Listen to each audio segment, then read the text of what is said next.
उनको ये चाहिए कि आप भारत के 17 करोड़ मुसलमानों को कत्ल कर दीजिए, रोज 6 दिसंबर करवा दीजिए, और क्या कर सकते हैं आप, करवा दीजिए। ये तो इस एक तरह की धमकी दे रहे हैं वो कि दे दीजिए। वाराणसी के ज्ञानवापी मस्जिद के व्यास तहखाने में हिंदू पक्ष को पूजा का अधिकार मिल गया है और पूजा शुरू हो गई है। इसको लेकर अब चर्चा भी तेज हो गई है। एक ओर एएसआई के सर्वे से मंदिर होने का दावा, तो दूसरी ओर तहखाने में पूजा शुरू होना। ऐसे में राम जन्मभूमि तीर्थ क्षेत्र ट्रस्ट के कोषाध्यक्ष गोविंद गिरी का एक बयान सामने आया है। उन्होंने कहा कि मुसलमानों को काशी, मथुरा, अयोध्या शांति से छोड़ देना चाहिए, इससे भाईचारा बढ़ेगा। इसको लेकर अब एआईएमआईएम के अध्यक्ष असदुद्दीन ओवैसी ने पलटकर जवाब दिया है। उन्होंने गोविंद गिरी के बयान को मुसलमानों के लिए धमकी बताया है। हमारी तो हाथ जोड़ करके प्रार्थना है कि इन 3 मंदिरों को सौंप दिया जाना चाहिए, क्योंकि ये आक्रांताओं के हमारे ऊपर किए गए आक्रमणों के सबसे बड़े निशान हैं और इसके कारण लोगों के अंतःकरण में, राष्ट्रीय समाज के अंतःकरण में बहुत वेदना है और यदि इस वेदना को ये लोग शांति के साथ दूर कर देते हैं तो भाईचारा बढ़ने में और अधिक सहयोग मिलेगा। उनको ये चाहिए कि आप भारत के 17 करोड़ मुसलमानों को कत्ल कर दीजिए, रोज 6 दिसंबर करवा दीजिए, और क्या कर सकते हैं आप, करवा दीजिए। ये तो इस एक तरह की धमकी दे रहे हैं वो कि दे दीजिए। ये क्या बात है, दे दीजिए? आपने तो 6 दिसंबर किया था और 6 दिसंबर अगर नहीं होता तो क्या जजमेंट आता सुप्रीम कोर्ट का? ये और यहां पर तो फंक्शनिंग मसाजिद हैं, नमाजें हो रही यहां पर।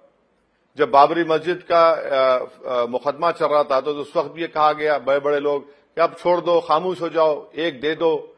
मैं उस वक्त भी कहा था सवाल 1, 2, 3 का नहीं है, सवाल यह है कि रूल ऑफ लॉ का सवाल है। सवाल यह है कि ये देश बिलीफ के ऊपर चलेगा या फिर जो कानून है उसके मुताबिक देश चलेगा। अब ये महाराज ये कह रहे हैं कि आप ये दे दो हम करें। भाई आप हमको डरा रहे हैं क्या, धमकी दे रहे हैं?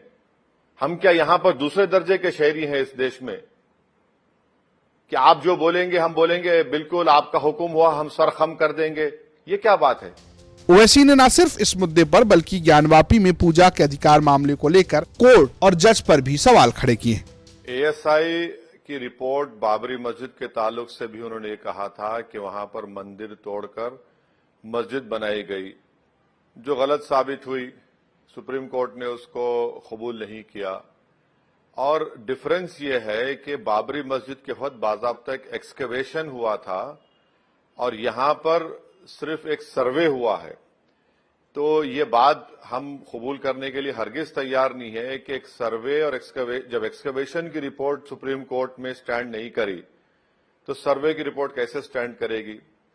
और जहां तक अगर आज हम कहीं पर भी खोदना शुरू कर दें तो कुछ ना कुछ मिलेगा, तो क्या इस पर यह कह देंगे कि ये तोड़कर बनाई गई है?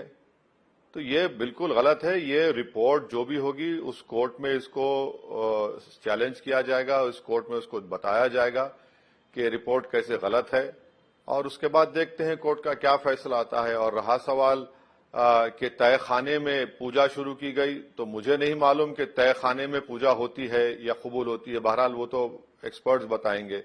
1993 से बंद थी। 17 जनवरी को मौजूद जज साहब ने रिसीवर अपॉइंट किया और 31 जनवरी को उन्होंने अपने रिटायरमेंट के आखिरी दिन कोई लीगल रीजनिंग दिए बगैर जज साहब ने कह दिया कि मेरी राय में पूजा होनी चाहिए, पर लीगल रीजनिंग भी आप नहीं देते। फिर प्लेसेस ऑफ वर्शिप एक्ट 1991 क्यों है हमारे पास? तो ये वो गलत फैसला था 31 जनवरी का।